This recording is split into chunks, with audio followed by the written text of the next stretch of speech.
this last audit, I think we were okay the year before. We were just under, not quite covering that. So this totally eliminates that as being a problem. It creates that coverage. We get a better interest rate, and so we save money in the long term. So this is the second part of that SPEAR financial proposal from November. I would make that motion. I have a motion by Davis, Second. second by Hermson. Roll call, please. No? Yes, just motion, that's all I need. Oh, no, sorry. No, it's a resolution, I was, hello. You're right. Roll call, please. Sorry.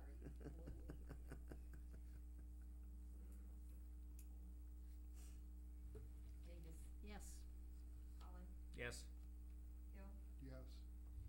Hermson, Yes. Switzer, Yes.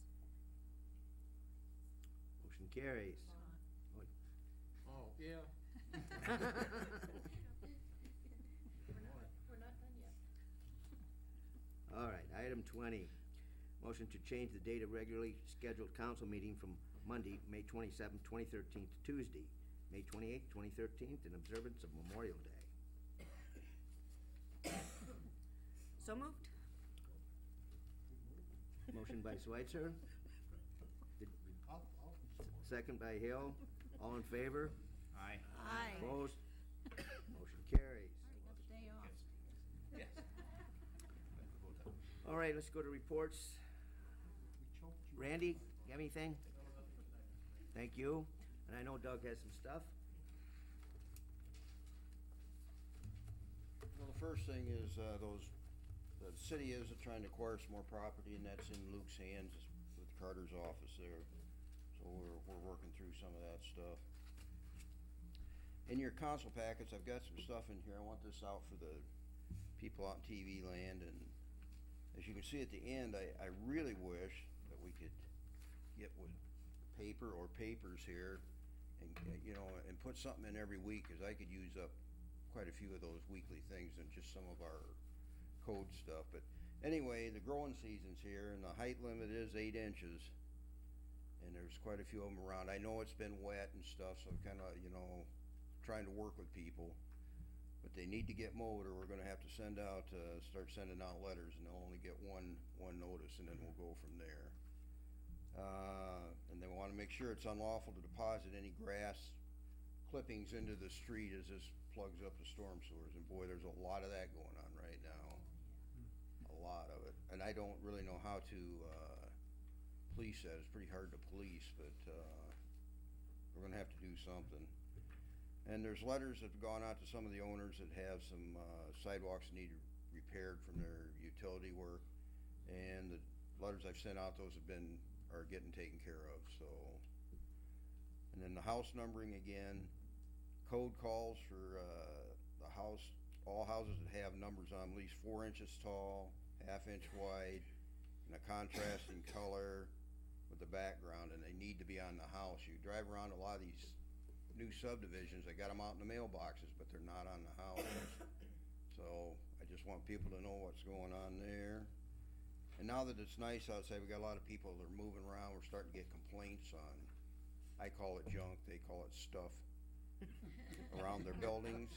And they need to know that stuff either needs to be in a building or disposed of properly. And I want everybody to know these are all code violations, so there could be a citation wrote of $750, and that's what the citation is for, is $750. The city, what I'll do is we'll try to use other procedures to get these situations taken care of, but citations can be written. I want people to know that. So, thank you. Doug, I think in Sunday's Courier, there was an article, there's a mother and a daughter in Waterloo that take other people's junk and turn it into art for your house. And they stop and pick stuff up along the road, and Boy, they could be just- millionaires that come down here. just give them a call and say, look at that house. Did you get their number, Bob? Thank you, Doug. Go with council members. Start with Bob. Just, we had a very good Sustainable Independence meeting, even though it was cold and rainy, and had a good turnout. I think we had maybe 7 or 8 exhibitors, and had 2 very good speakers, and So the Sustainable Committee and Wendy Vandevort did a very good job in putting everything together, and so hopefully, I think tomorrow night they have a faith and energy meeting at the Lutheran Church that you can go online and sign up for. John, you probably know better than I do. It's very effective. Okay, so, no, they did very good, and everybody liked the cheese curds. That was a hit. Not everybody. Okay, thank you. Jean? I'd like to follow up on what Doug said about having a column in the paper where each department could put in, like he's got here, or the fire department would wanna notify somebody, the police department, like dogs who shouldn't be running loose. I think that would be a good idea.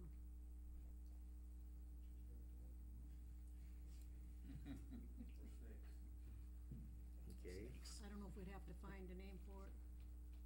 City corner's taken. Yeah. The what? I said city corner's taken. Yeah, I see, yeah, but I just, maybe Doug and them can come up with, Try and do it at least once I think that would be good. mhm. That's all.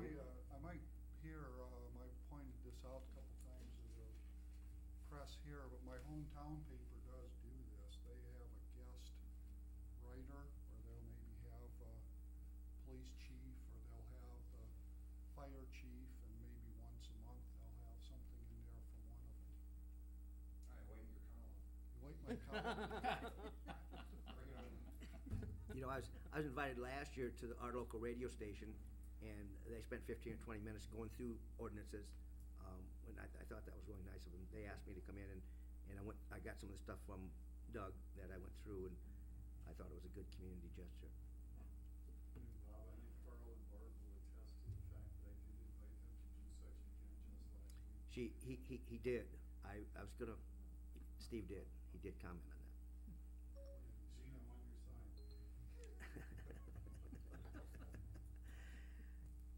Anything else, Jean? No, that's it. Arletta? Nothing. Barb? Can you speak?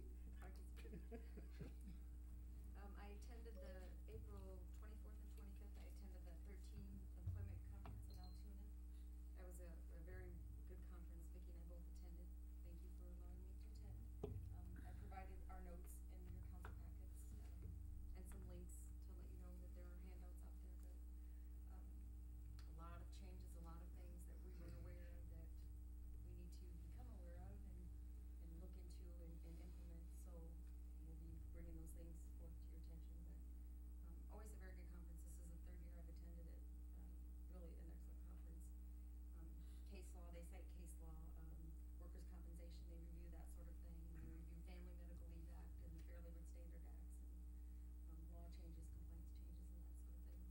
Your payroll reports were also included in your council packets, too. So if you have any questions anytime, or need further information or clarification, please feel free to give me a call. Okay, thank you. Denny? I think it was last fall or last winter, we talked a little bit about citywide cleanup in April. Well, April's come and gone, I just wondered if we were really gonna do this, or. We're probably gonna be doing it this fall. I've been talking with, Jim Mendez from Waste Management, and we've talked about lining something up to do a test run this fall, and, to try it out, and then the spring would be the big one, and then we'd have our pilot run out of the way, but, that's something that is on the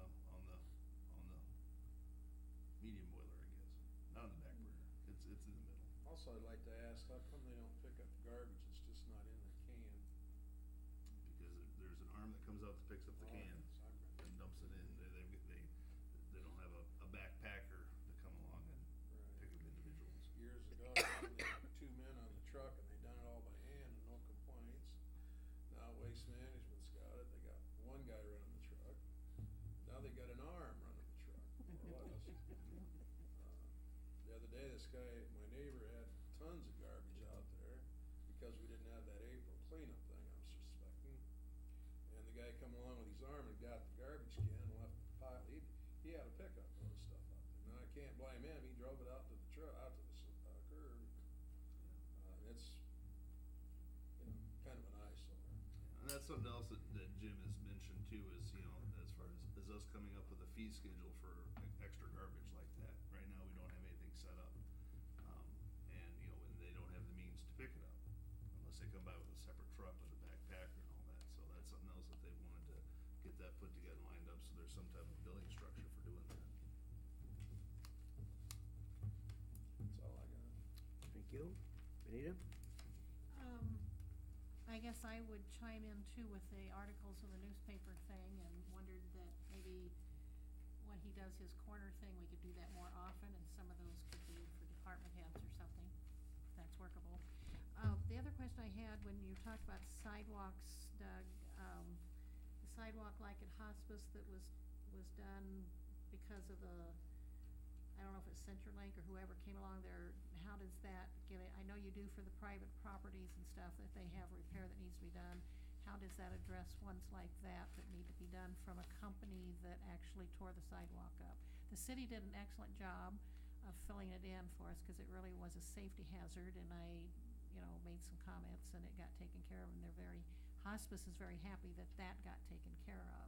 But the expense of that should go back to the company that tore that sidewalk up, and I didn't know what our process or what needs to be done there. I think part of the problem on some of these is, yes, it's CenturyLink's project, but they hire these subcontractors to come in and do that stuff, and they're supposed to be back to redo these, and we got, I know some yards up in your neighborhood that need to get fixed, and, I thought that Tim was getting a Tim's hold of, actually- Correct, he is. getting a hold of somebody on this to Okay. get it taken care of. So Yep. that's the process then goes, Yeah, because the what, street department has to do, or Tim has to do that? well, then, or where my something like- letters go back to would be like the property owners. Right. Well, this has nothing to do with the property owner, it Right. has to do with a company, and I have never taken care of any of that stuff, but I, like I say, I know Tim is in contact with these people to get them back in here and get this taken care of. Do we have any ordinance or laws or anything with any teeth that help get that accomplished, to help him get that taken care of, or is it just strictly he just keeps Well, making phone calls and hopes for the best? It's part of the franchise agreement that we have, is that they have the right to go in there and install their lines, but they have to replace it the way it was before. Typically, we can give them a grace period. Obviously, they can't do it in the winter, but by springtime, when the weather's decent, you want them to be able to come in and replace that. And like by hospice, we've filled that in with some cold patch, Right. but that's not the permanent solution. So, within the next, there's no defined time, but within the next couple months here, if something isn't completed there, we'll have to tear that out, we'll pour cement back in, and we'll bill them for it. Okay. That's the way it works, okay. I think that was all I had.